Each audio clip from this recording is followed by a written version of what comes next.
میکشیم و میکشیم و میکشیم، ما به کشتن و شکستن و دریدن خوشیم. میکشیم و میکشیم و میکشیم، ما به کشتن و شکستن و دریدن خوشیم. توی خشکی، توی کشتی، توی کوچه، توی خونه میکشیم، حقمونه میکشیم، دونه دونه دونه دونه میکشی، دنیا امنه و امونه میکشی.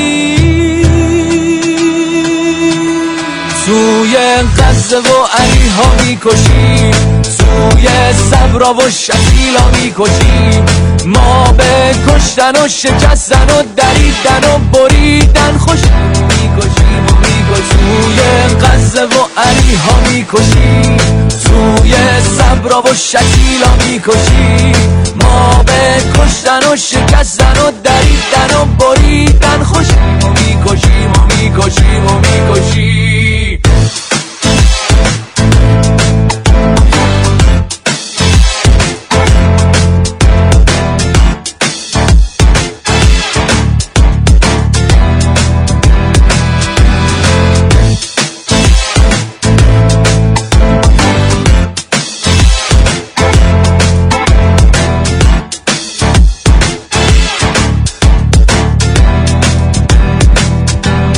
کی به کیه، چی به چیه، کی به فکر این چیزاست؟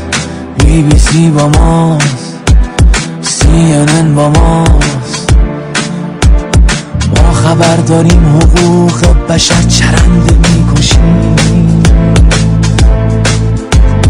در کمال خون سردی و با خنده میکشیم.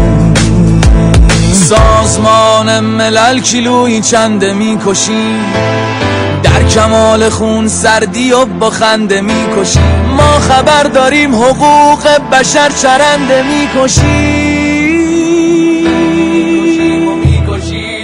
دنیا چش گذاشته تا موشک قایم کنیم، دست قلم کنیم، پا قلم کنیم.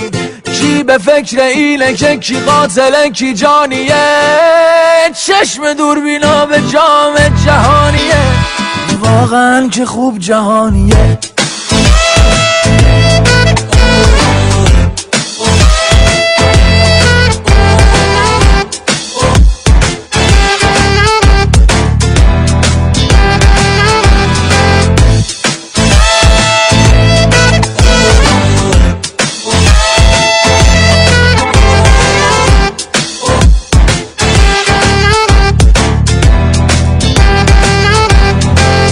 کی باید میبرد کاپ قهرمانی رو؟ پپ گواردیولا یا خوزه لوئیز مورینیو؟ چند به دروازه ها میدن عدس بلو، عدس بلو. توی غزه و علیها میکشیم، توی صبرا و شکیلا میکشیم، ما به کشتن و شکستن و دریدن و بریدن خوشیم. میکشیم و میکشیم، توی غزه و علیها میکشیم، توی صبرا و شکیلا میکشیم، ما به کشتن و شکستن و دریدن و بریدن خوشیم. و میکشیم و میکشیم و میکشیم.